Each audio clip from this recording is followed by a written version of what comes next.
Masih ingat cerita tentang Bilal? Masih? Mengulang kaji saja. Bilal itu budak sahaya. Ketika masuk Islam, dipanggil oleh majikannya. Bilal, ya bos, saya dengar kamu masuk Islam ya? Iya bos. Kok berani-beraninya kamu masuk Islam? Memangnya kamu budak siapa Bilal? Ya budak bos. Bos. Kamu kerja sama siapa? Sama bos. Bos. Yang gaji kamu siapa? Ya bos. Nah, kamu kan ngerti Bilal. Kamu budak saya, kamu kerja dengan saya, yang gaji kamu saya, yang beri makan saya. Kenapa? Kok beraninya masuk Islam padahal kamu belum saya kasih izin? Bos, bos boleh beli badan saya, tapi jangan mimpi bisa membeli jiwa saya. Tuhan boleh kuasai badan saya, tapi jangan mimpi bisa menguasai keyakinan saya.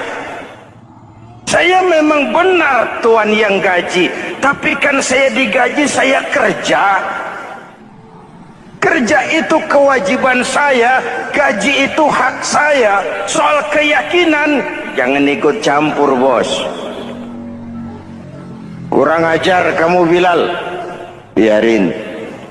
Bilal, begini saja, kalau kau mau meninggalkan keyakinanmu, meninggalkan Allah Tuhanmu, kau akan kami merdekakan.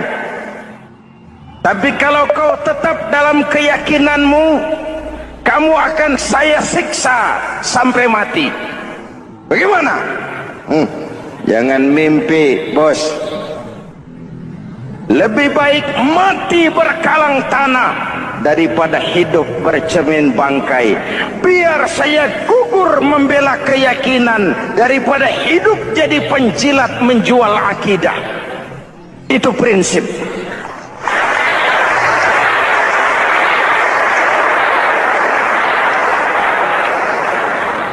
Gendeng kamu. Ayo, siksa. Tangannya diikat,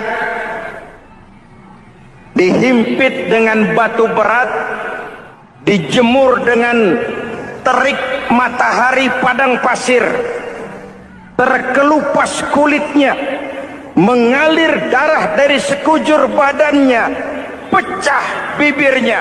Ayo Bilal, tetap bertuhan Allah dan kau akan mati di sini, atau kembali ke agama lama, kau jadi merdeka. Dari bibir yang pecah itu cuma keluar Allahu Ahad. Bilal budak badannya, merdeka jiwanya, maka namanya ditulis dengan tinta emas dalam sejarah. Kita zaman sekarang merdeka badan kita, tapi sering budak mental dan jiwa kita, maka sejarah tidak pernah mau mencatat kita.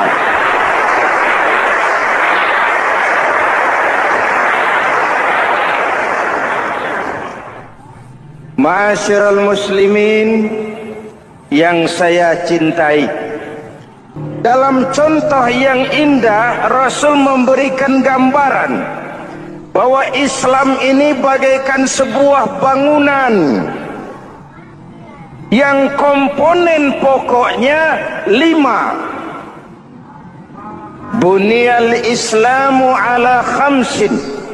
Islam dibangun di atas 5 komponen pokok. Jadi kalau Islam ini ibarat bangunan, unsur penunjang pokoknya itu 5. Mari kita analogkan Islam dengan bangunan.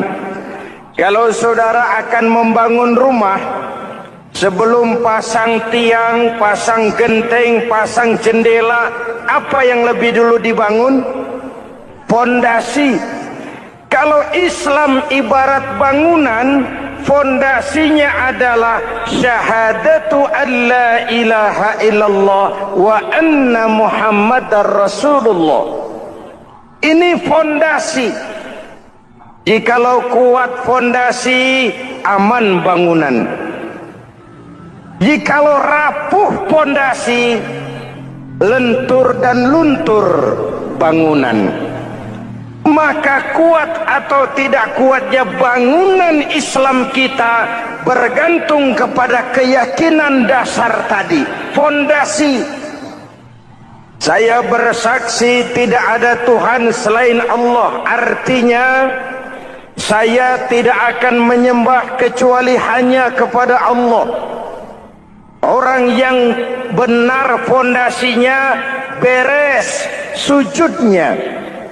Kalau saya yakin tidak ada Tuhan selain Allah, saya tidak akan minta rezeki kecuali hanya kepada Allah. Orang yang benar fondasinya, giat bekerjanya, jauh dari tipu menipu, jauh dari renten, jauh dari riba, jauh dari korupsi, jauh dari judi. Keyakinan memberikan warna terhadap bentuk kepribadian. Kalau saya yakin tidak ada Tuhan selain Allah, saya tidak akan pernah takut kecuali hanya kepada Allah. Saya tidak akan melarikan persoalan kecuali hanya kepada Allah. Saya tidak akan menggantungkan hidup kecuali hanya kepada Allah. Saya tidak akan minta tolong kecuali hanya kepada Allah.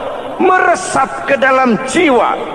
Untuk keyakinan seperti ini, orang-orang tua kita dahulu berlinang air mata, bersimbah darah, bahkan berkorban nyawa, melaksanakan hijrah untuk mempertahankan keyakinan. Ini intan paling mahal dan ini mutiara paling berharga. Zaman boleh berubah, tapi pondasi tidak boleh goyah. Masa boleh berganti, tapi pondasi jangan sampai mati. Karena iman kita hidup, untuk iman kita berjuang, dan dalam iman kita ingin kembali menghadap Allah Subhanahu. Ma'asyiral muslimin yang saya cintai, fondasi sudah. Lalu apa lagi? Mulai memancangkan tiang. Tiangnya 5. Ada tiang namanya zuhur, asar, maghrib, subuh, isya.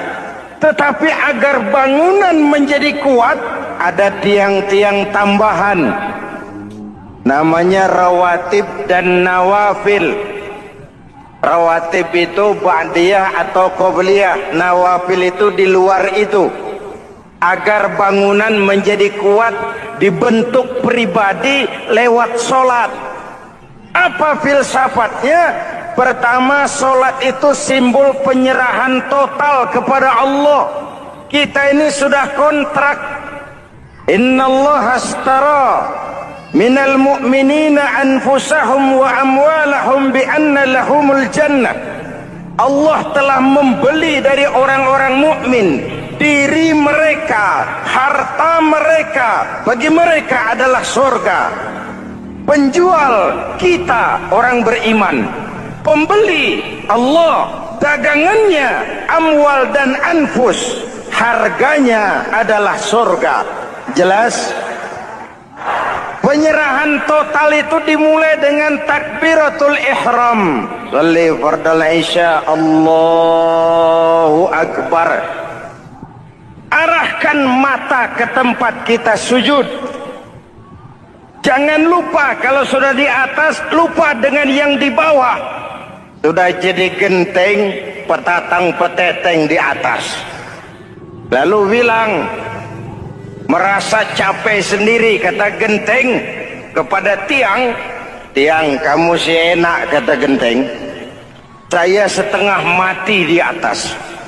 Kehujanan, kepanasan, kadang-kadang anak-anak nakal saya disambitin. Kata tiang, saudara genteng, ngomong jangan sembarangan ya. Kamu kira kamu bisa nongkrong dan nangkring di atas, itu gara-gara siapa genteng? Kan saya yang sokong dari bawah. Kamu jadi pejabat tinggi, jadi anggota ini, anggota itu. Kami rakyat yang angkat, jangan sudah di atas kami ditekan.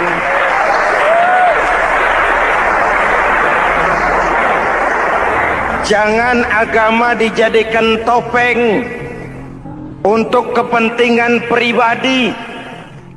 Berpolitik untuk kepentingan agama, ayo. Tapi menjual agama untuk kepentingan politik, itu yang merusak agama.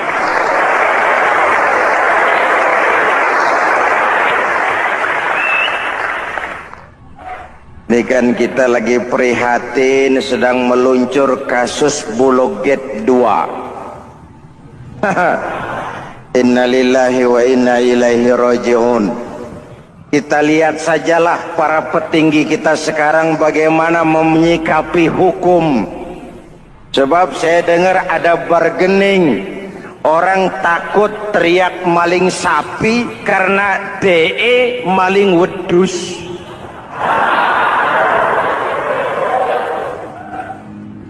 Tidak berani teriak ada maling sapi karena dia maling kambing. Yang lain maling ayam, dikumpulin ternyata maling semua.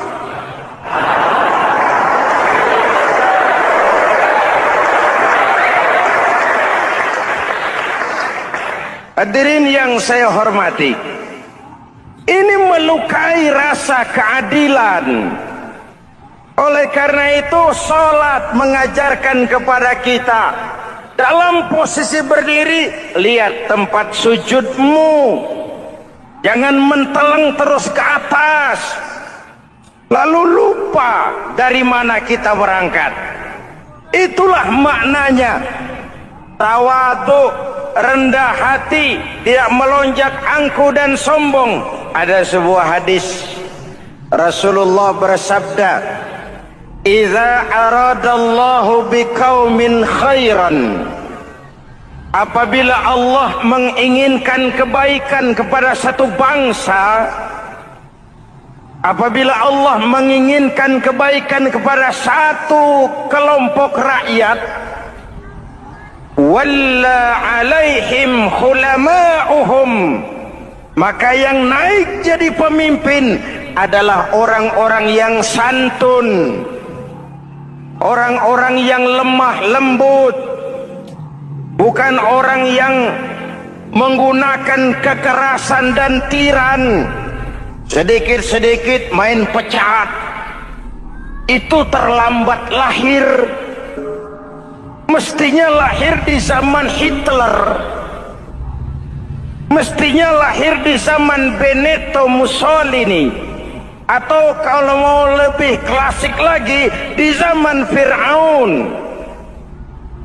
Kalau Allah menginginkan kebaikan kepada satu masyarakat, satu bangsa, satu negara, naiklah orang-orang yang santun, yang ngayomi, yang menjadi solusi dan jalan keluar untuk kepentingan rakyatnya, mampu memberikan keteladanan.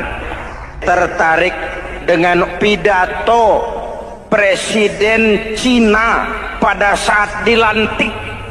Cina, Presiden Cina pasti tidak tahu Pancasila, pasti tidak kenal Islam, tapi pidato pelantikannya, berikan saya 100 peti mati, yang 99 akan saya pakai buat koruptor, yang satu akan saya pakai sendiri kalau kamu lihat saya tidak benar. Luar biasa.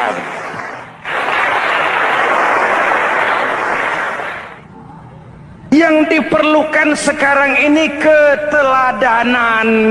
Hulama'uhum, sikap ngayomi, mencari jalan keluar, bukan memamerkan kekuasaan, memamerkan kekuatan, arogansi, menghormati perbedaan.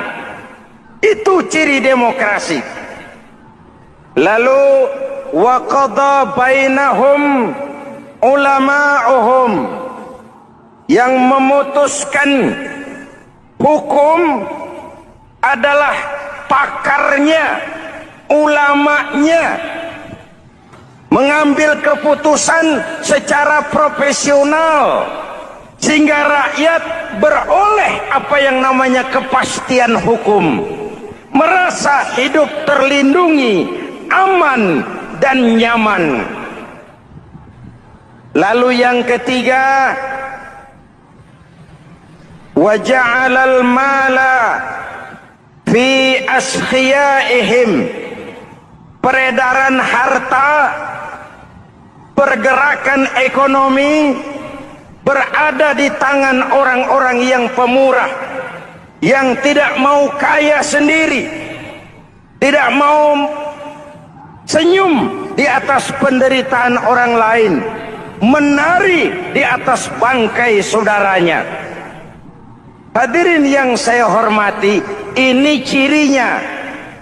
Tapi sebaliknya kata Nabi, wa idza aradallahu biqaumin syarran, apabila Allah menghendaki kejelekan, keburukan bagi satu bangsa, walla alaihim sufaha'uhum, yang naik jadi pemimpin orang-orang durjana, orang-orang kurang ajar, tapi dipoles dengan topeng yang bagus.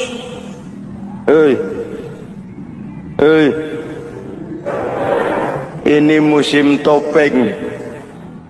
Musim apa? Topeng. Topeng itu apa perlunya? Menyembunyikan wajah asli. Sekarang ini Dracula berwajah Arjuna. Ini musim topeng. Kita rakyat harus hati-hati dan punya filter, mampu memilah dan memilih.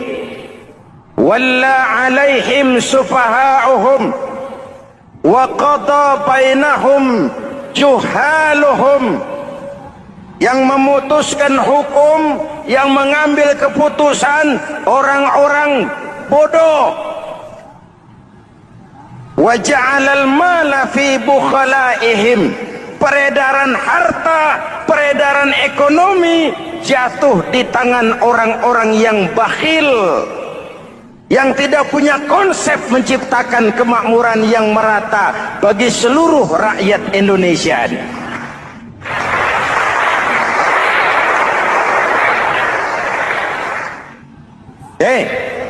Kita kembali kepada tiang. Ini kan lagi cerita tiang tadi ya. Kalau sedang berdiri, lihat tempat sujud, jangan menteleng terus ke atas. Terserang penyakit tamak bin rakus alias serakah. Nah, selesai. Anggota badan yang paling terhormat ini kepala. Ketika sujud, sama rendahnya dengan telapak kaki. Allahu Akbar, yang besar cuma Allah. Apa bedanya saya dengan saudara? Tidak ada, kecuali saya ngomong saudara dengerin.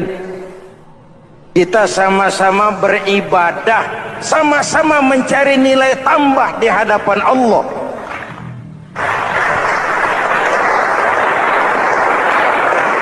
Apa saya lebih penting dari saudara? Belum tentu. Apa saya lebih hebat dari saudara? Belum tentu. Perasaan lebih penting, lebih hebat, lebih jago setan. Jelas? Ayo tundukkan kepala. Dia sama rendahnya dengan telapak kaki kita. Yang besar cuma Allah. Allahu Akbar. Lalu diakhiri dengan menebarkan salam. Assalamualaikum warahmatullah. Assalamualaikum warahmatullah. Menebarkan salam, mewujudkan rasa aman, damai, bukan menimbulkan keresahan. Hadirin yang saya hormati, ini karakteristik kita. Selesai sholat, kembali ke masyarakat, ajaran salam diterjemahkan. Apa? Rasulullah sallallahu alaihi wasallam bersabda, "Ufsus salam, wasilul arham, wa at'imut ta'am, wa sallu bil laili wan nas niyam, tadkhulul jannata bisalam." Pertama, ufsus salam, tebarkan salam. Tebarkan salam itu bukan cuma kalau ketemu orang assalamualaikum, assalamualaikum. Iya, itu zahirnya. Tetapi hidup di tengah masyarakat memberikan rasa aman, rasa damai, menjadi pengayom bagi lingkungan, menjadi rahmah bagi semesta. Dalam Islam jangankan manusia, binatang saja dilindungi kok. Betul? Betul? Coba kalau belajar istinja itu kan makruh buang air kecil di tanah yang berlubang.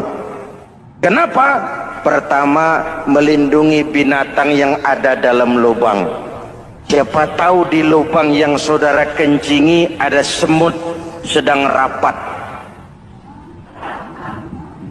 membahas Bologet jilid 2. Apa dosanya lalu mati dikencingi?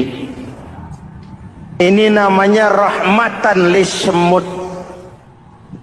Binatang saja dilindungi. Ada hadis, kalau kamu menyembelih hewan, sembelilah dengan cara yang terbaik. Jangan menyembelih ayam dengan pisau tumpul. Ini ajaran apa? Ajaran tentang peri kebinatangan. Rahmatan, memberikan rahmah, salam, keselamatan dan kedamaian kepada masyarakat lingkungan. Itu misi seorang muslim.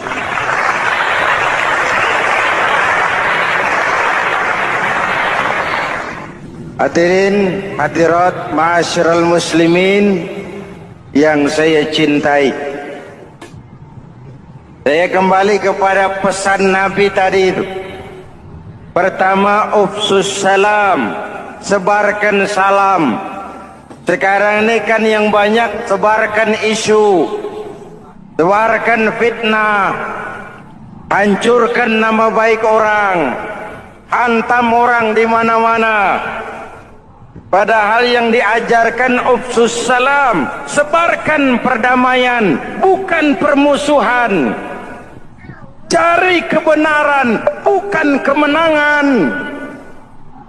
Lalu yang kedua, wasilul arham, sambungkan silaturahmi, tegakkan semangat kekeluargaan dan persaudaraan. Karena kita sudah diikat dengan tali akidah.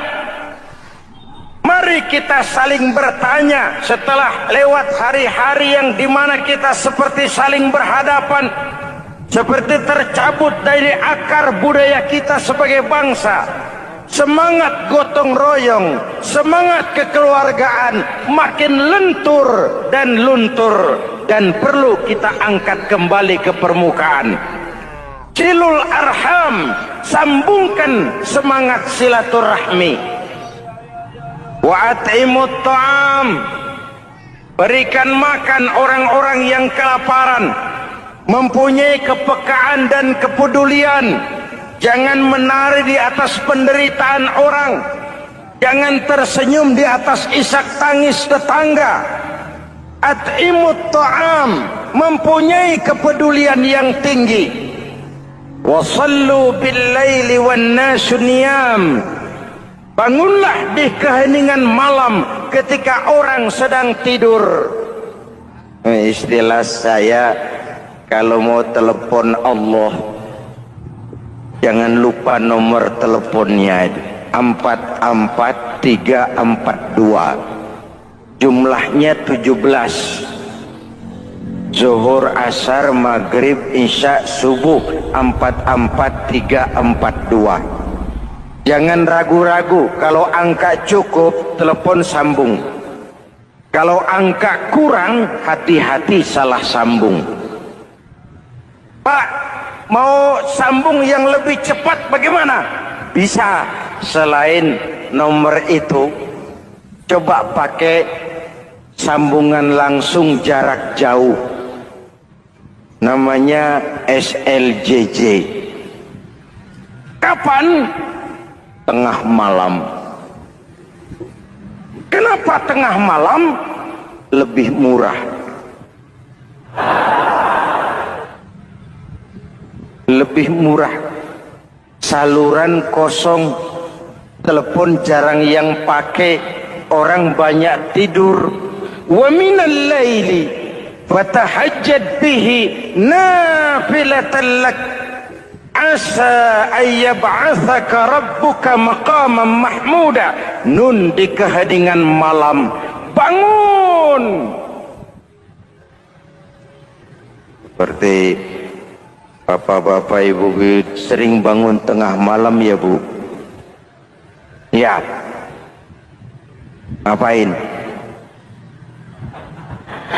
Kalau bangun tengah malamnya sih saya percaya, cuma urusannya apa?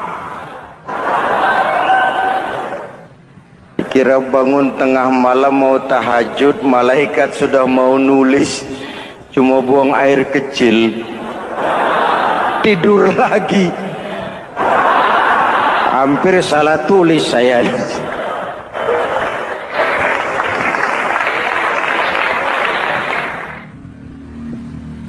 Baik, fondasi sudah Pak. Tiang siap. Lalu apa lagi? Rumah itu supaya ada batas, perlu pagar, dinding, tembok. Yang jadi batas, dinding, tembok, puasa. Asyamu junnatun. Puasa adalah dinding, benteng yang menyelamatkan manusia jangan sampai menyentuh wilayah lain. Ada batas-batas dan norma yang diindahkan. Selesai tembok, dinding, selesai pagar, selesai. Lah rumah itu supaya bersih kan harus ada kamar mandi, jendela, pintu yang fungsinya membersihkan. Zakat, kalau dia zakatul mal, dia bersihkan harta kita. Kalau dia zakatul fitrah, dia bersihkan jiwa kita. Kalau dia zakatul tijarah, dia bersihkan bisnis kita. Kalau dia zakatul ma'adin, dia bersihkan barang tambang kita. Karena itu dalam kitab-kitab fikih dikatakan zakat itu adalah harta yang tu'khazu min aghniyaihim wa turaddu ila fuqaraihim. Diambil dari yang kaya, diserahkan kepada yang miskin. Innalillahi wa inna ilaihi raji'un. Kita lihat sajalah para petinggi kita sekarang bagaimana menyikapi hukum. Sebab saya dengar ada bargaining, orang takut teriak maling sapi karena DE maling wedus.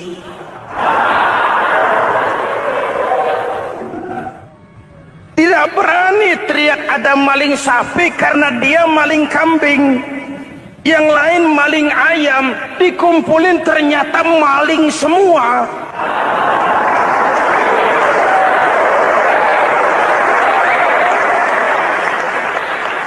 Muhammadin wa ala alihi wa sahbihi ajma'in, amma ba'du. Hadirin hadirat ma'asyiral muslimin yang saya cintai. Ada sebuah cerita pendek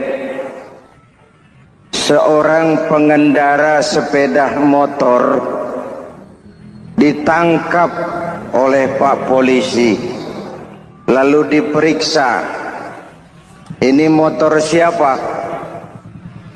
Pinjam Pak. Helm? Pinjam. SIM? Pinjam. Kata Pak Polisi, tidak boleh begini. Marah yang naik sepeda motor. Pak Polisi bagaimana? Kok tidak boleh? Yang punya saja bilang boleh.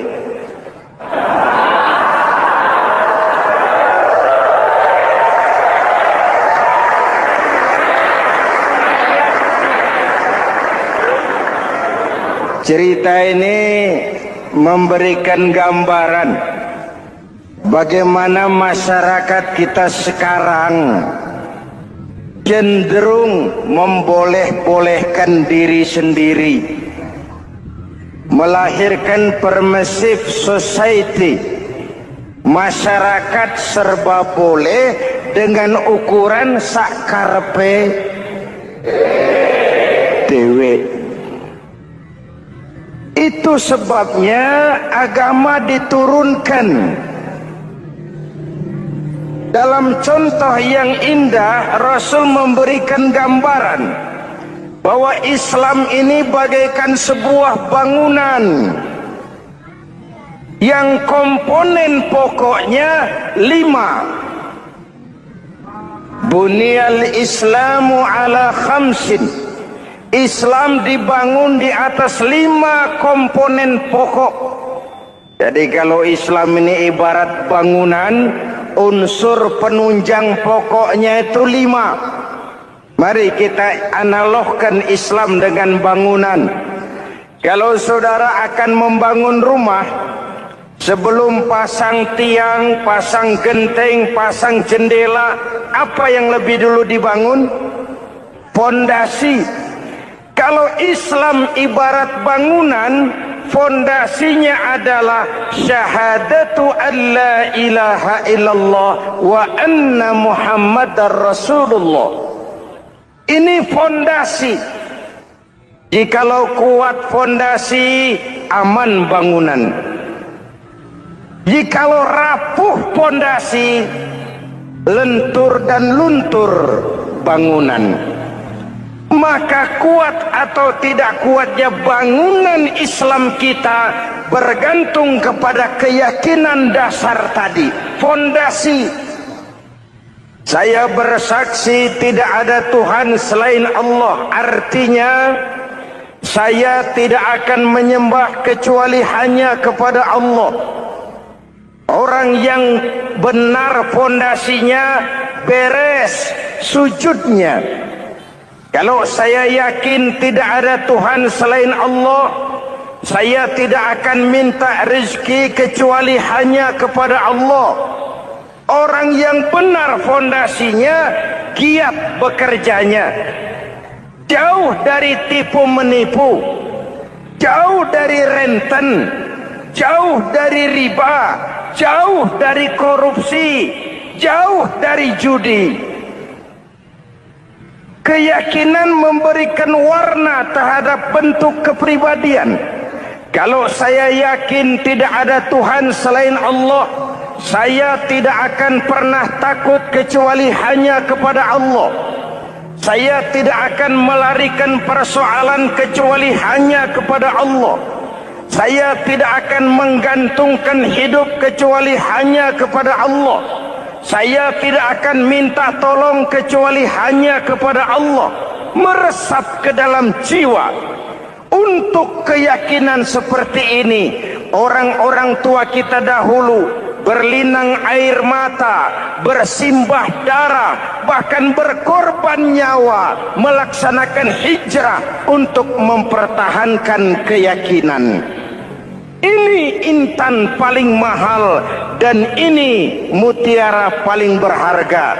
Zaman boleh berubah, tapi pondasi tidak boleh goyah. Masa boleh berganti, tapi pondasi jangan sampai mati.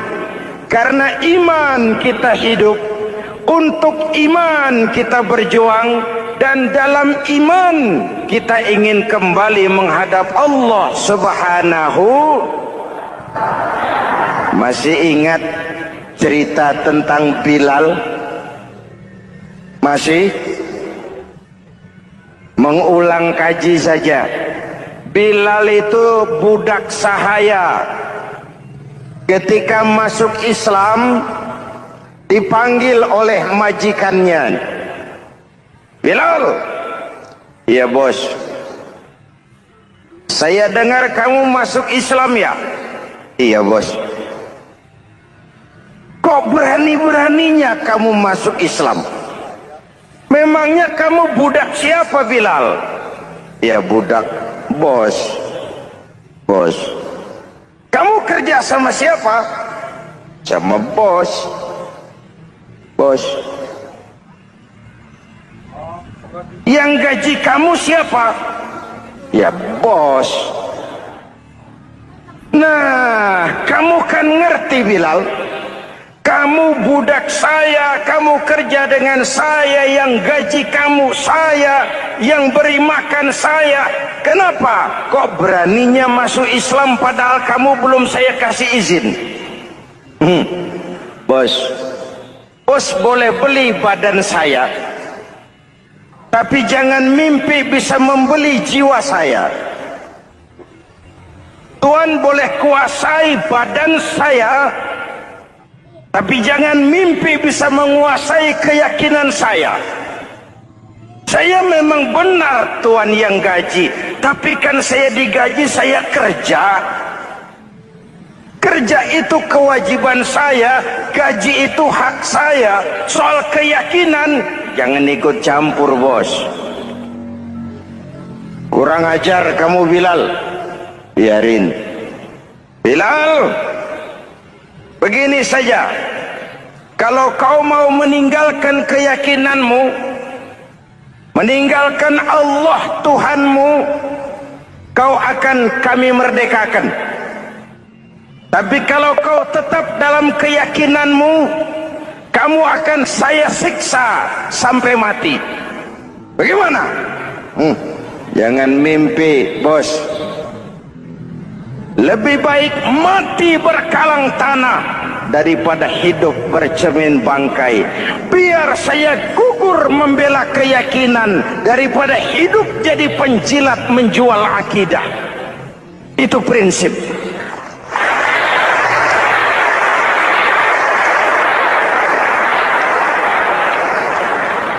Gendeng kamu. Ayo, siksa. Tangannya diikat, dihimpit dengan batu berat, dijemur dengan terik matahari padang pasir, terkelupas kulitnya, mengalir darah dari sekujur badannya, pecah bibirnya. Ayo Bilal, tetap bertuhan Allah dan kau akan mati di sini, atau kembali ke agama lama, kau jadi merdeka. Dari bibir yang pecah itu cuma keluar Allahu Ahad.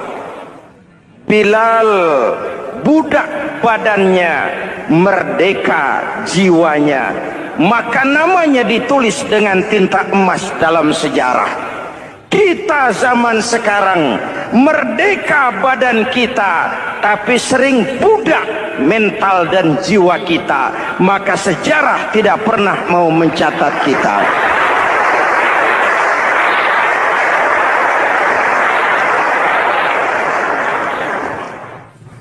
Ma'asyiral muslimin yang saya cintai, fondasi sudah. Lalu apa lagi? Mulai memancangkan tiang. Tiangnya 5. Ada tiang namanya zuhur, asar, maghrib, subuh, isya. Tetapi agar bangunan menjadi kuat, ada tiang-tiang tambahan. Namanya rawatib dan nawafil. Rawatib itu ba'diyah atau qobliyah, nawafil itu di luar itu. agar bangunan menjadi kuat dibentuk pribadi lewat sholat.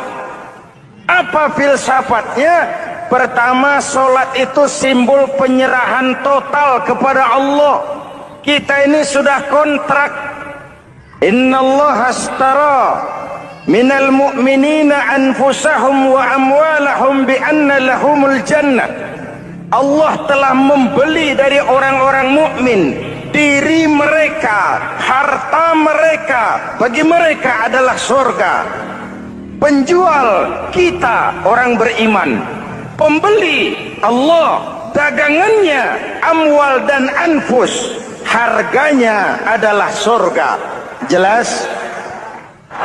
Penyerahan total itu dimulai dengan takbiratul ihram. Shalli fardal isya, Allahu akbar. Arahkan mata ke tempat kita sujud. Jangan lupa kalau sudah di atas, lupa dengan yang di bawah.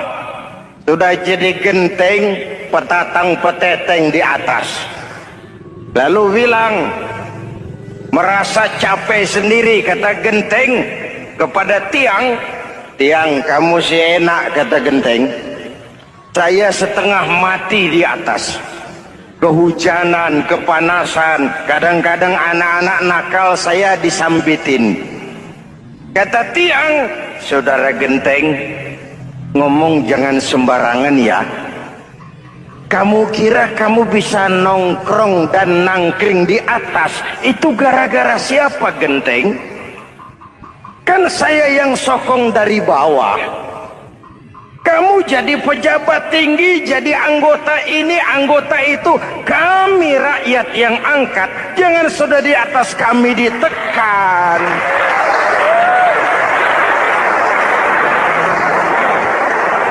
Jangan agama dijadikan topeng untuk kepentingan pribadi. Berpolitik untuk kepentingan agama, ayo. Tapi menjual agama untuk kepentingan politik, itu yang merusak agama.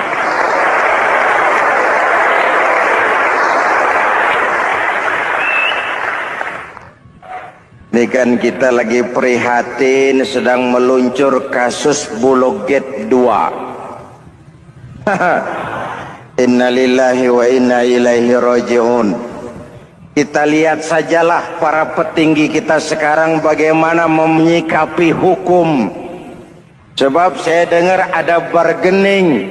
Orang takut teriak maling sapi karena DE maling wedus.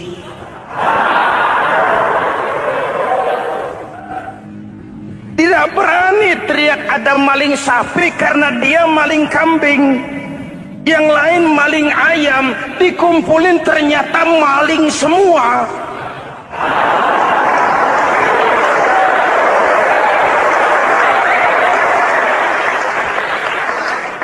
Hadirin yang saya hormati, ini melukai rasa keadilan. Oleh karena itu, sholat mengajarkan kepada kita, dalam posisi berdiri, lihat tempat sujudmu. Jangan menteleng terus ke atas. Lalu lupa dari mana kita berangkat. Itulah maknanya. Tawadhu, rendah hati, tidak melonjak angku dan sombong. Ada sebuah hadis. Rasulullah bersabda, "Idza aradallahu biqaumin khairan."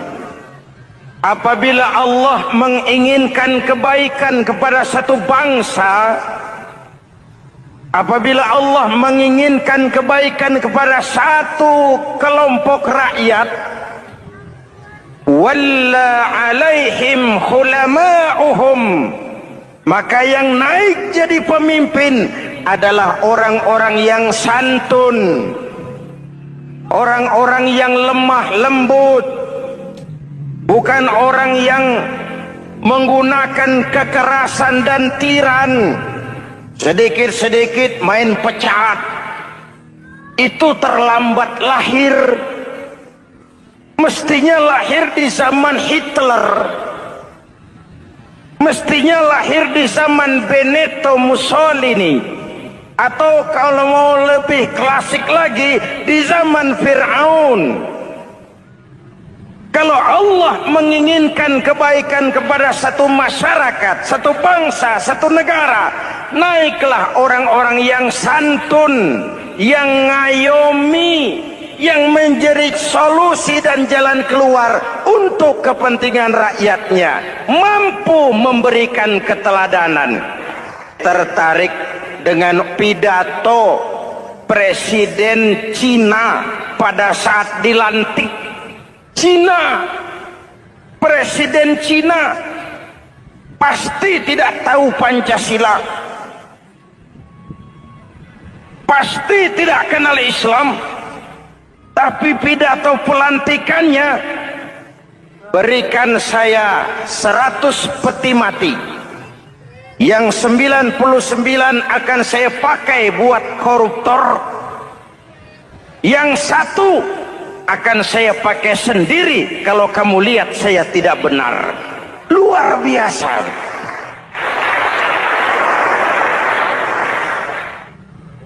Yang diperlukan sekarang ini keteladanan.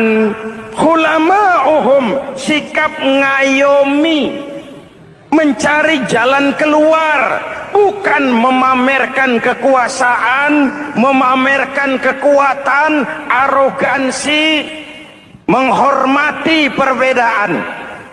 Itu ciri demokrasi. Lalu wa qada bainahum ulama'uhum, yang memutuskan hukum adalah pakarnya, ulamanya, mengambil keputusan secara profesional sehingga rakyat beroleh apa yang namanya kepastian hukum, merasa hidup terlindungi, aman dan nyaman. Lalu yang ketiga, wa ja'alal mala fi askhiyaihim, peredaran harta, pergerakan ekonomi berada di tangan orang-orang yang pemurah, yang tidak mau kaya sendiri, tidak mau senyum di atas penderitaan orang lain, menari di atas bangkai saudaranya. Hadirin yang saya hormati, ini cirinya. Tapi sebaliknya kata Nabi, wa idza aradallahu biqaumin syarran, apabila Allah menghendaki kejelekan, keburukan bagi satu bangsa, walla alaihim sufahauhum, yang naik jadi pemimpin orang-orang durjana, orang-orang kurang ajar, tapi dipoles dengan topeng yang bagus.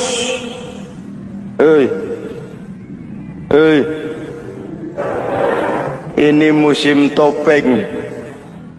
Musim apa? Topeng. Topeng itu apa perlunya? Menyembunyikan wajah asli. Sekarang ini Dracula berwajah Arjuna. Ini musim topeng. Kita rakyat harus hati-hati dan punya filter, mampu memilah dan memilih. Walla alaihim sufahauhum wa qada bainahum juhaluhum, yang memutuskan hukum, yang mengambil keputusan orang-orang bodoh. Wa ja'alal mala fi bukhalaihim, peredaran harta, peredaran ekonomi jatuh di tangan orang-orang yang bakhil, yang tidak punya konsep menciptakan kemakmuran yang merata bagi seluruh rakyat Indonesia.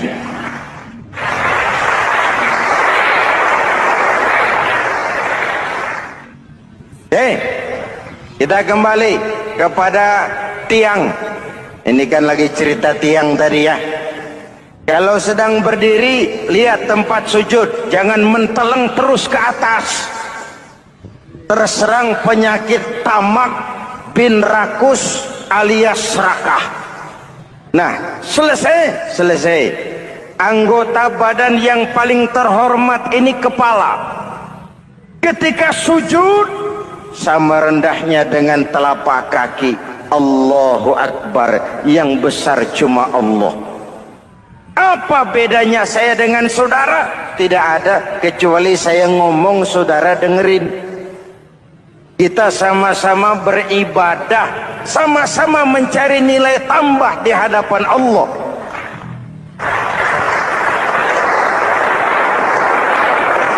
Apa saya lebih penting dari saudara? Belum tentu. Apa saya lebih hebat dari saudara? Belum tentu. Perasaan lebih penting, lebih hebat, lebih jago setan. Jelas? Ayo tundukkan kepala. Dia sama rendahnya dengan telapak kaki kita. Yang besar cuma Allah. Allahu Akbar. Lalu diakhiri dengan menebarkan salam. Assalamualaikum warahmatullah. Assalamualaikum warahmatullah. Menebarkan salam, mewujudkan rasa aman, damai, bukan menimbulkan keresahan. Hadirin yang saya hormati, ini karakteristik kita. Selesai sholat, kembali ke masyarakat, ajaran salam diterjemahkan. Apa? Rasulullah sallallahu alaihi wasallam bersabda, "Ufsus salam, wasilul arham, wa at'imut ta'am, wa sallu bil laili wan nas niyam, tadkhulul jannata bisalam." Pertama, ufsus salam, tebarkan salam. Tebarkan salam itu bukan cuma kalau ketemu orang assalamualaikum, assalamualaikum. Iya, itu zahirnya. Tetapi hidup di tengah masyarakat memberikan rasa aman, rasa damai, menjadi pengayom bagi lingkungan, menjadi rahmah bagi semesta. Dalam Islam jangankan manusia, binatang saja dilindungi kok. Betul? Betul? Coba kalau belajar istinja itu kan makruh buang air kecil di tanah yang berlubang. Kenapa? Pertama, melindungi binatang yang ada dalam lubang. Siapa tahu di lubang yang saudara kencingi ada semut sedang rapat. Membahas Buloget jilid 2. Apa dosanya lalu mati dikencingi? Ini namanya rahmatan lis semut. Binatang saja dilindungi. Ada hadis, kalau kamu menyembelih hewan, sembelilah dengan cara yang terbaik. Jangan menyembelih ayam dengan pisau tumpul. Ini ajaran apa? Ajaran tentang peri kebinatangan. Rahmatan, memberikan rahmah, salam, keselamatan dan kedamaian kepada masyarakat lingkungan. Itu misi seorang muslim.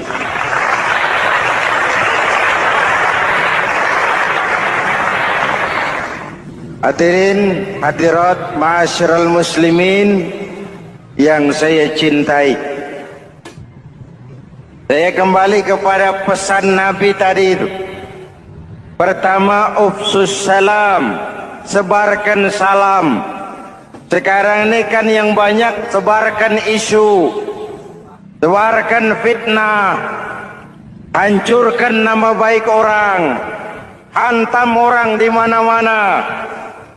Padahal yang diajarkan ufsus salam, sebarkan perdamaian, bukan permusuhan. Cari kebenaran, bukan kemenangan.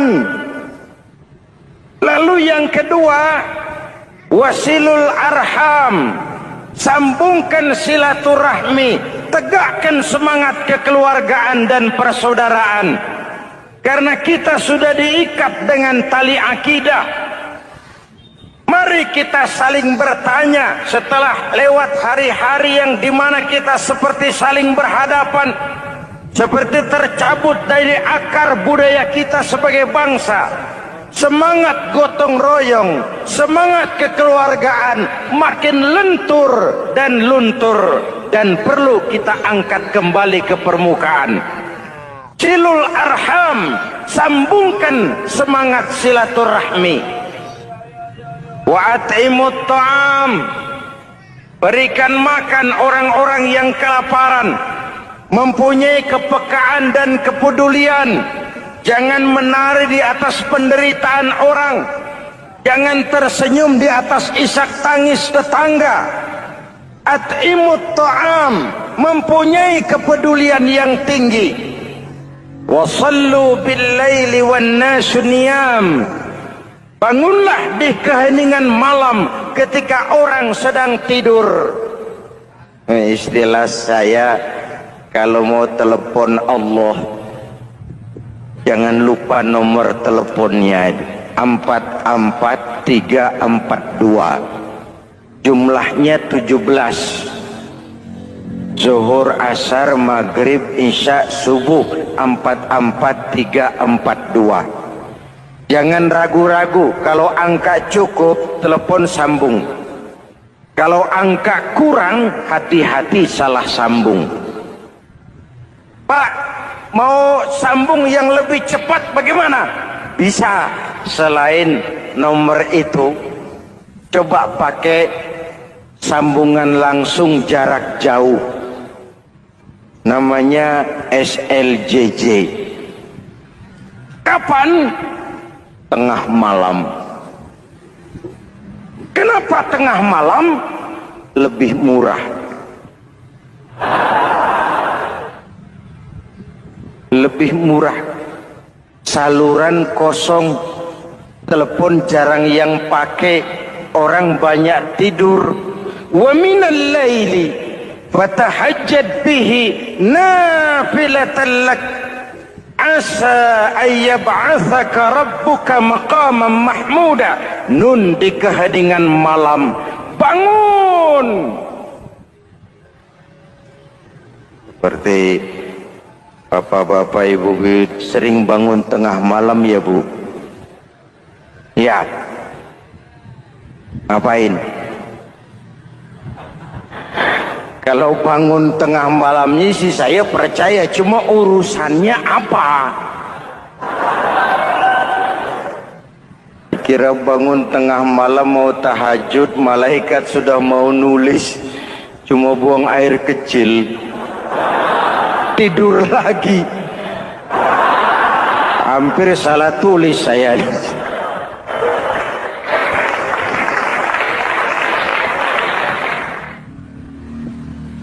Baik, fondasi sudah Pak, tiang siap.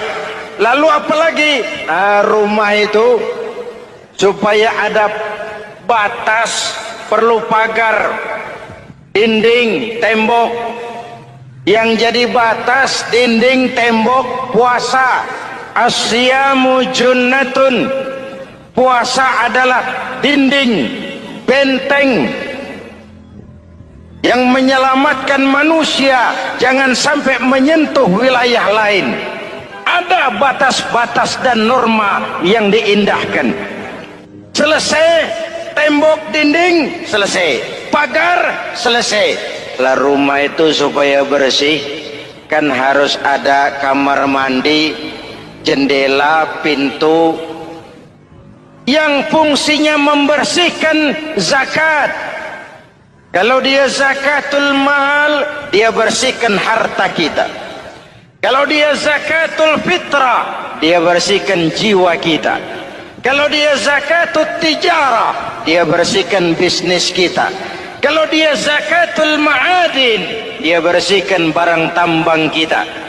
Karena itu dalam kitab-kitab fikih dikatakan zakat itu adalah harta yang tu'khazu min aghniyaihim wa turaddu ila fuqaraihim, diambil dari yang kaya diserahkan kepada yang miskin. Ada orang menyangka bahwa bahagia itu kalau dia mendapatkan harta yang sebanyak-banyaknya.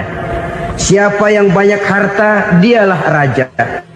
Apa yang dia mau seluruhnya bisa dibeli. Keamanannya dia bisa menyewa petugas. Seluruh fasilitas untuk menyenangkan kehidupannya bisa dibeli. Pendeknya, hartalah segala-galanya dalam kehidupan. Sampai ada pepatah mengatakan, innad darahima fil amakini kulliha taksur rijala mahabatan wa jalala. Sesungguhnya harta, dinar, dirham, uang di mana-mana selalu bikin hebat orang yang memilikinya. Coba lihat, orang yang punya duit sama yang enggak punya duit, jangan gaya hidupnya, gaya jalannya aja lain. Wahia lisanun liman arada fasahatan, wahia silahun liman arada qitala.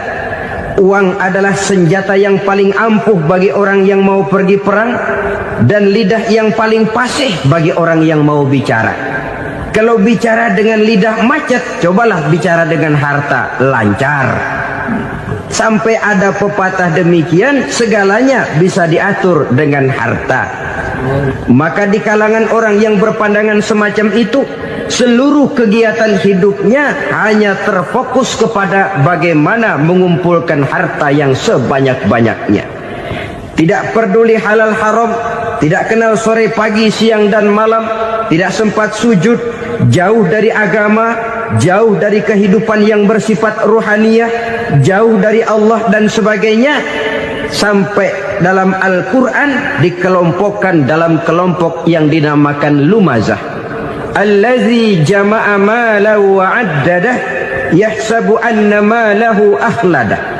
Mereka mengumpul-ngumpulkan harta sebanyak-banyaknya dan menyangka bahwa harta yang banyak itu dapat mengekalkan hidupnya, mengekalkan kekayaannya, mengekalkan kebahagiaannya. Saudara hadirin yang berbahagia, kalau pandangan hidup ini benar, artinya kalau harta memang merupakan satu-satunya hal yang dapat membuat orang bahagia, tentu di rumah mewah tidak akan pernah ada tangis derita. Tentu di satu tempat di mana fasilitas hidup serba menunjang tidak ada yang namanya penderitaan. Tapi suka dan duka, sedih dan gembira, senyum dan tawa adalah milik setiap orang, baik dia punya harta maupun dia tidak punya harta. Nyatalah bahwa harta semata-mata bukan merupakan jaminan bahwa orang akan bahagia. Walaupun tanpa harta orang sulit untuk bahagia. Saya mau cerita, ada orang super kaya, namanya Aristotle Onesimus, raja tanker Yunani. Dia punya kapal tanker saja konon sampai 11 banyaknya. Punya perusahaan penerbangan yang disebut Olympic Airlines. Punya hotel di berbagai kota besar di dunia ini, sejak dari New York, London, Paris, Rome dan sebagainya. Bahkan punya pulau yang dia namakan Pulau Scorpio. Ini kan namanya sudah kaya nggak tanggung-tanggung, punya pulau. Nah, dia punya 2 orang anak, yang satu laki-laki namanya Alexander, yang satu perempuan namanya Maria Onesimus. Seluruh harapannya tertumpah kepada anak lakinya Alexander ini, yang akan meneruskan usahanya, meneruskan kekayaannya, meneruskan dinastinya. Apa yang terjadi? Ternyata anak yang dia harapkan yang bernama Alexander ini mati muda dalam kecelakaan pada waktu dia olahraga. Apa olahraganya? Namanya olahraga anak orang kaya, golongan jet set. Olahraganya olahraga pesawat terbang. Jatuh, ya nggak kapungut, habis mati. Tinggal satu anak perempuannya, Maria Onesimus. Tapi anak perempuan ini juga malah urakan. Terakhir dia pacaran bahkan kemudian kawin sama orang Rusia. Rupanya Aristotle Onassis ini broken. Kekayaannya yang berlimpah ruah, perusahaannya yang begitu banyak, siapa yang akan meneruskan? Siapa yang akan menggantikan? Sampai kemudian dia mengurung diri di Pulau Scorpio dan mati di sana secara mengenaskan. Seorang multi jutawan, seorang yang super kaya, mati menyendiri di pulau sepi. Ibarat kata pepatah, anak ayam mati di lumbung. Bukan kekurangan makanan, keurugan makanan. Apa sih yang menyebabkan orang lalu tidak bisa menahan diri sehingga menimbulkan dampak negatif yang merugikan manusia itu sendiri? Saya lihat pertama, sifat rakus, tamak bin serakah. Sifat tamak dan rakus ini kan sering mendorong orang untuk menghalalkan segala macam cara. Dia rela menari di atas mayat orang lain. Dia mau senyum di atas tangisan orang lain. Dia mencari bahagia di atas penderitaan orang lain. Mengikuti sikap tamaknya akhirnya rakus, menghalalkan segala macam cara. Tidak terikat lagi oleh yang namanya nilai, norma, dan kaedah-kaedah yang harus dihormati. Perlu menipu, ya nipu. Perlu meras, ya memeras. Perlu membohongi orang, ya membohongi orang. Sikap tamak cenderung mendorong orang untuk menguras sumber daya alam, sehingga alam lalu kehilangan keseimbangannya. Ketika terjadi musibah, sasaran utama tentu manusia sendiri. Karena tamak, orang nggak sanggup lagi menjaga anggota badannya. Tangan seambil-ambilnya, mulut seomong-omongnya, mata selihat-lihatnya, mulut semakan-makannya, perut seisi-isinya. Tidak lagi selektif. Sedangkan kita orang Islam ini umat yang selektif. Bahwa kita makan, kita minum, kita berpakaian, seluruhnya dibatasi oleh pertanyaan. Yang saya minum ini, yang saya makan ini, yang saya pakai ini, yang saya usahakan ini, Allah ridho apa tidak? Itu bedanya orang Islam dengan orang yang di luar Islam. Ada kaidah dan norma yang membatasi dia, yaitu pertanyaan Allah ridho apa enggak. Bukan cuma mengejar keuntungan relatif, bukan cuma mengejar keuntungan yang sedikit lalu menguburkan dan menentang hati nurani sendiri. Karena sikap tamak, orang tidak sanggup mengendalikan diri, maka seluruh anggota badannya lalu tidak terjaga lagi anil jaraim, dari perbuatan dosa dan salah. Hilang sudah.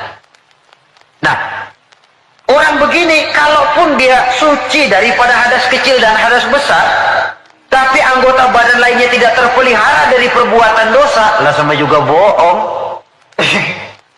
Hadas kecil nggak punya, hadas besar nggak punya, wudhu sering tapi nyolong jalan terus.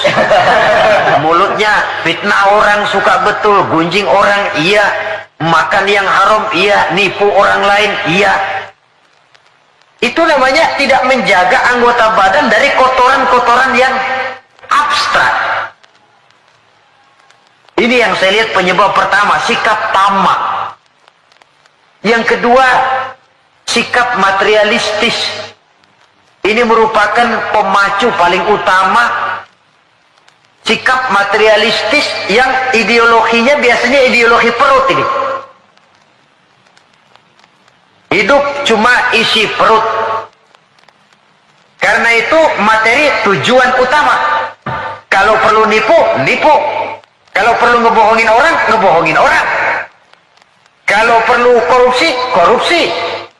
Sampai sekarang ini bukan cuma buku, bahkan sampai kepada hak cipta, sampai kepada produksi, sampai kepada hal-hal yang berkaitan dengan hubungan dengan dakwah, masih terkena yang namanya bajakan. Dan yang aneh bahwa ya tahu itu barang bajakan, toh masih ada saja yang mau jual. Ini kalau tidak didorong oleh sikap materialistis mengejar keuntungan relatif dengan menekan perasaan pribadi, sudah merugikan orang lain, merugikan teman, gak soal. Bahwa dia menari di atas penderitaan orang, bahwa dia senyum di atas bangkai saudaranya misalnya, bukan soal bagi dia. Yang penting target materi tercapai. Kalau sudah kemarilah cara berpikir orang, bukan saja dia menginjak hak azasi daripada orang lain, tapi dia sudah menjerumuskan dirinya sendiri. Mungkin dia, orang macam ini, terlepas dari pengadilan dunia, tapi tidak seorang pun yang akan lepas dari pengadilan Qadhi Rabbul Jalil, di mana akan diputar seluruh film kegiatan hidup kita, sejak dari yang sekecil-kecilnya sampai kepada yang sebesar-besarnya. Apalagi di zaman di mana orang sekarang ini gampang nekat, merasa didlek, buntu, apalagi di belakang dilihat merasa ada backingnya, jaluknya jadi naik, palanya jadi besar, hidungnya jadi mekar, lalu membusungkan dada, timbul sikap sombong dan cenderung menganggap enteng kepada orang lain. Padahal kalau sudah ada kecenderungan menganggap remeh dan enteng orang lain, itu tandanya orang sudah mulai kehilangan kepercayaan kepada dirinya sendiri. Karena itu Islam mengajarkan, la yu'minu ahadukum hatta yuhibba li akhihi ma yuhibba li nafsihi. Belum sempurna iman kamu sampai kamu cinta kepada saudaramu sebagaimana kamu cinta kepada dirimu sendiri. Artinya apa ini? Mengukur orang lain dengan diri sendiri.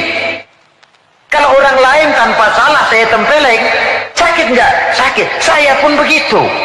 Kalau orang lain tanpa salah difitnah, sakitkah dia? Sakit. Saya pun begitu. Yang tidak enak terjadi pada diri saya akan begitu juga kalau terjadi pada diri orang lain. Maka pertimbangannya adalah diri sendiri. Kalau sudah kesana cara berpikir orang, dia nggak brutal, nggak lalu ingin mengejar keuntungan karena sikap tamak dan rakus, lalu mengabaikan rasa persaudaraan, rasa persatuan, rasa solidaritas. Yang penting uang masuk. Mungkin di dunia banyak pihak bisa kita kelabuin, tapi sanggupkah kita ngebohongin Allah? Mungkin banyak saksi ada charge yang kita bayar bisa meringankan kita, tapi sanggupkah kita mencari saksi ada charge di akhirat nanti? Keyakinan semacam ini yang membatasi pola dan gaya seorang muslim dalam menjalani kehidupan. Dia berupaya menjaga kebersihan, setelah kebersihan badannya, kebersihan anggota badannya dari perbuatan yang mengundang salah dan dosa.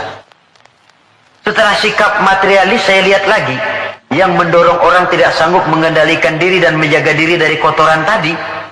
Apa? Takabur dan kurangnya rasa malu. Kalau tidak punya rasa malu sama sekali. Ini membudayakan rasa malu zaman sekarang saya anggap penting ini. Di saat nilai bergeser, prinsip orang sekarang sudah prinsip hidup cuek sih. Kenal cuek? Cuek kenal gak? Sebodoh teing sama orang lain. Malah ada pepatah Arab yang saya lihat banyak dipakai orang sekarang. Bul ala zamzam fatu'araf katanya. Kencingi air zam-zam nanti kamu terkenal. Artinya kalau pengen terkenal bikin yang aneh-aneh. Sumur zam-zam dikencingin, tuh bakal terkenal seluruh dunia. Orang kenal, gila benar tuh kok sumur zam-zam dikencingin. Terkenal tapi terkenal nggak benarnya. Nah orang nggak peduli benar apa nggak benar, yang penting terkenal dulu. Istilahnya biar tekor asal nyohor. Artinya kalau pengen cepat terkenal, bikin yang aneh-aneh.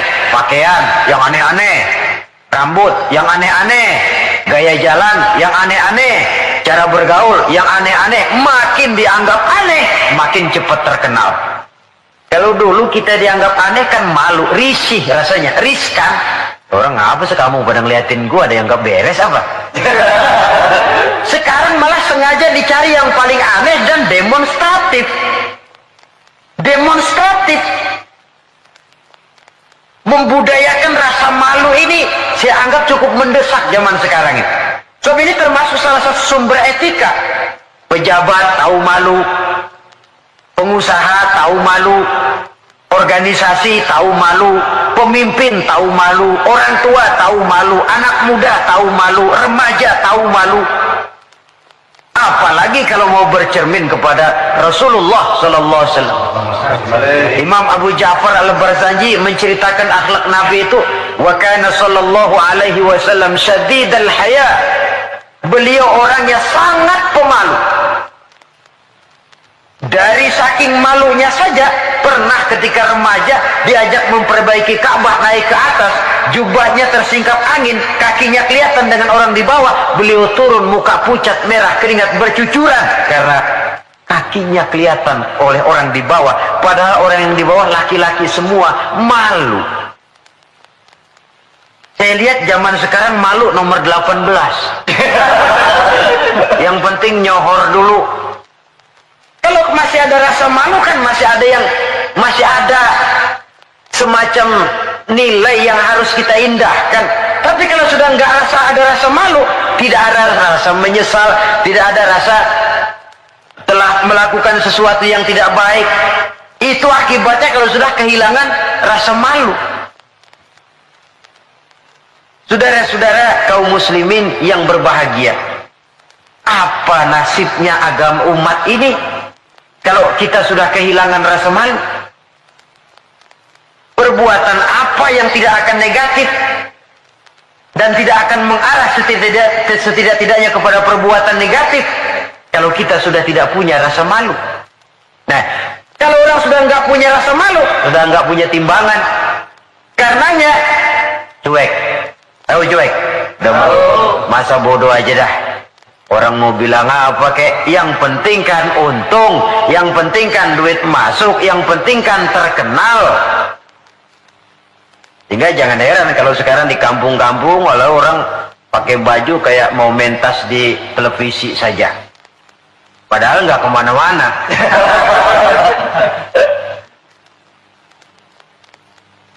Jadi korban daripada yang namanya mode. Memang mode itu nggak bisa, namanya mode siapa yang bisa ngelarang?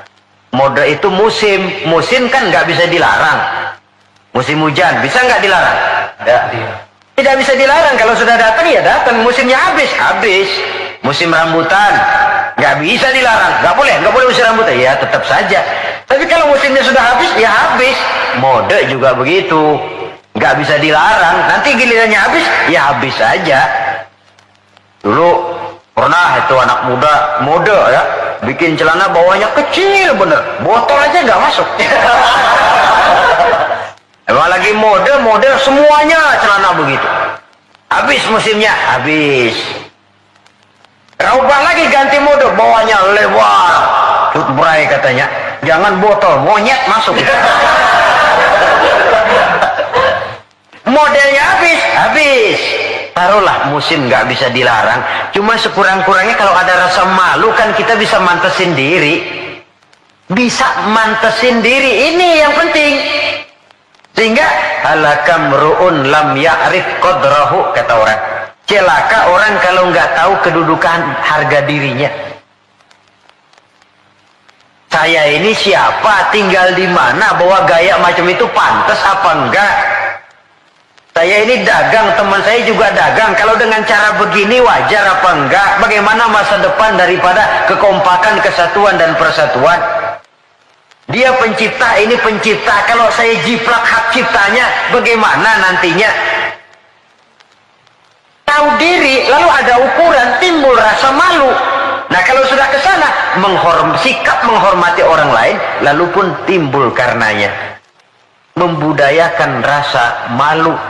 Sebab syarat jadi orang kalau punya malu, nggak punya malu kurang syarat jadi orang. Kesimpulannya sekali lagi, tanpa harta orang memang sulit untuk bahagia. Tapi harta semata-mata tidak merupakan jaminan orang akan bahagia. Dengan hati yang luas, itu modal utama untuk mencapai kebahagiaan hidup. Orang yang hatinya luas, saudara-saudara, punya hati yang lapang, melihat kenyataan hidup ini, dia bersyukur senantiasa kepada Allah. Lantas tidak timbul hasud dan iri hatinya. Oleh karena itu jiwanya selalu lapang. Kalau tidak, cupik hati namanya, dangkal pandangan, tidak senang melihat orang lain dapat nikmat, dan itu sering dijadikan contoh. Kalau orang yang lapang dada, dia lihat tetangganya beli TV baru, dia berkata, alhamdulillah ya, tetangga kita beli TV, mudah-mudahan kita bisa ikut nonton. Lapang dadanya. Tapi orang yang sempit hati, lihat tetangga beli televisi, meriang. Enggak diapa-apain, meriang. Besoknya dengar tetangga beli motor, makin sakit, ke rumah sakit. Lalu di rumah sakit dengar tetangganya beli mobil, mati. Disiksa oleh perasaannya sendiri. Orang kalau hati sudah sempit dalam hidup, kemanapun dia pergi, sempit rasanya medan kehidupannya.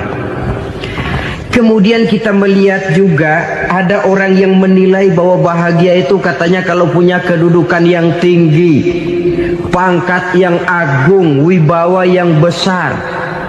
Mungkin betul, tapi mungkin juga tidak. Bergantung kepada hati orang yang punya pangkat itu. Sama dengan harta tadi. Harta akan membawa bahagia kalau dia jatuh ke tangan orang yang berhati lapang. Tapi harta akan jadi bencana kalau jatuh ke tangan hati orang yang sempit. Pangkat akan membawa bahaya kalau jatuh di tangan hati orang yang sempit. Lebih dari itu, kenyataan mengajarkan kepada kita bahwa ternyata pangkat dan jabatan tidak selamanya memberikan kebahagiaan dalam kehidupan. Bahkan resikonya kelewat besar. Beberapa bukti kita bisa ambil dari para pemimpin dunia yang menjadi korban lantaran pangkat dan jabatan yang disandangnya. Saudara ingat Presiden Abraham Lincoln dan John Kennedy dari Amerika? Dibunuh orang. Park Chung-hee dari Korea Selatan, Ziaur Rahman dari Bangladesh, Anwar Sadat dari Mesir, terakhir Indira Gandhi dari India, menjadi korban dari pangkat dan jabatan yang disandangnya dari orang-orang yang tidak senang dia memegang jabatan itu. Dia akan mudah mengundang bencana. Sehingga pantas kalau seorang presiden terkemuka Amerika, Harry Truman namanya, dia mengatakan jabatan presiden itu, kata dia, seperti orang nunggang macan, naik macan.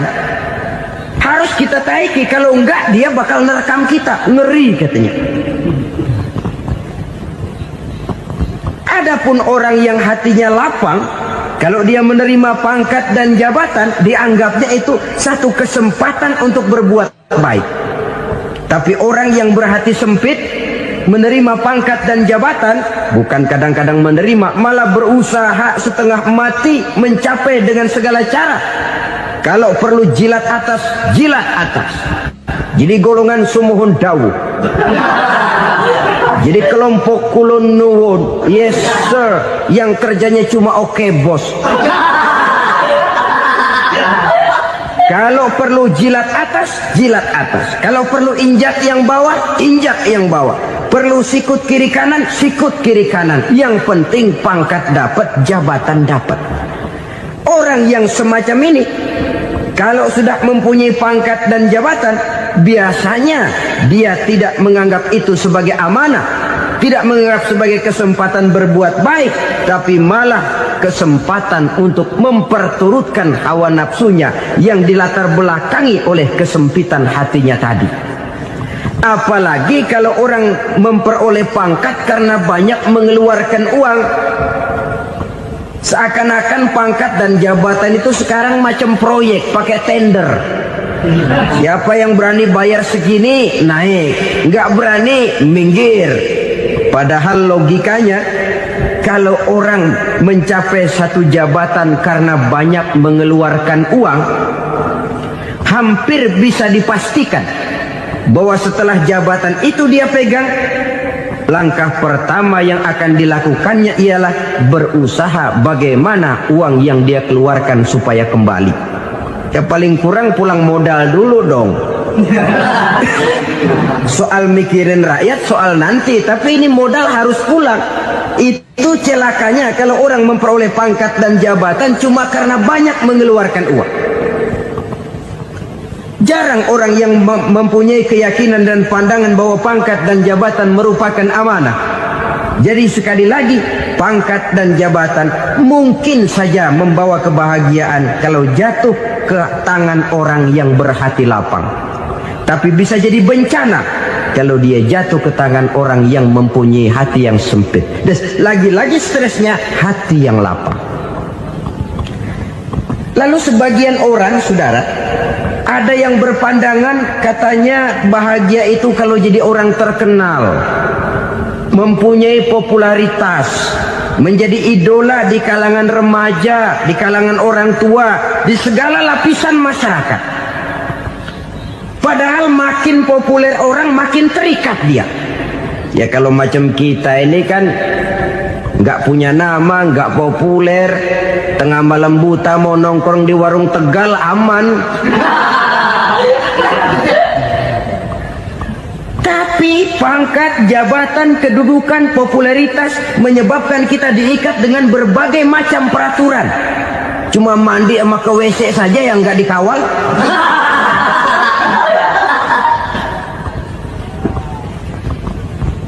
Benarkah popularitas, ketenaran membawa kebahagiaan?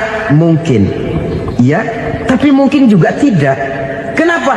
Banyak orang-orang populer yang mengakhiri hidupnya secara tragis. Kita ambil beberapa nama. Di Amerika tahun 60-an ada bintang seksi paling terkenal yang dijuluki sex bomb. Bom seks. Sampai sekarang jadi legenda, namanya Marilyn Monroe. Singkatan dobelnya itu inisialnya MM, Marilyn Monroe.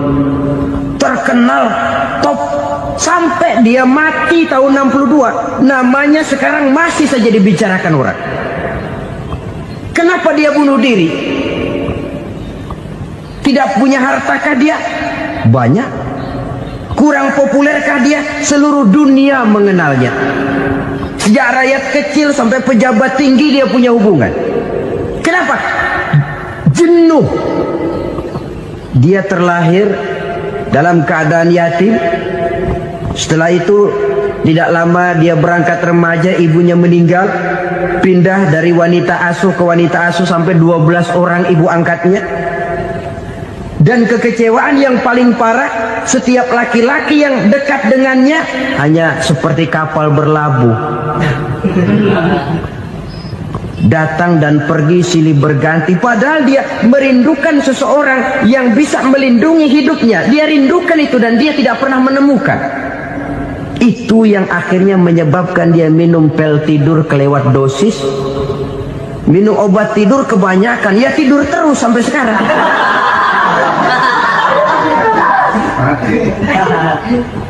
Dia mengakui, saya telah memiliki ketenaran, tapi saya tidak pernah hidup dalam ketenaran itu. Saya pandai main sandiwara, tapi saya ingin hidup dalam alam yang real sebagaimana umumnya orang. Itu yang dia rindukan. Menyusul jejak yang namanya Marilyn Monroe ini, Billie Holiday, saudara kenal tentu, di rumah sakit dirawat.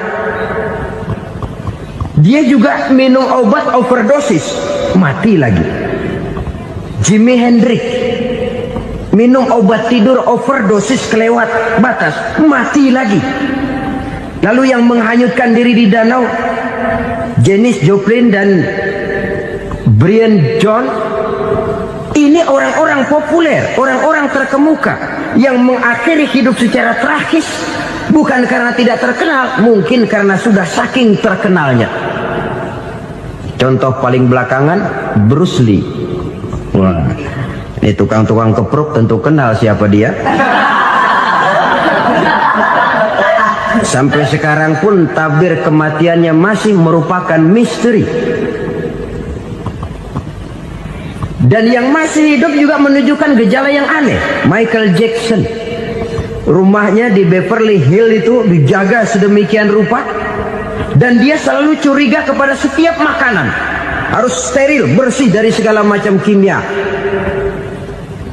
Kemana dia pergi?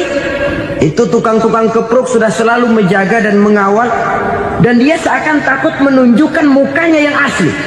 Hingga kalau tampil ke tengah di luar show, dia kadang memakai pakaian yang tidak menunjukkan dia yang sebenarnya, takut dikenali orang. Ternyata popularitas sering jadi momok yang meracuni kehidupan manusia.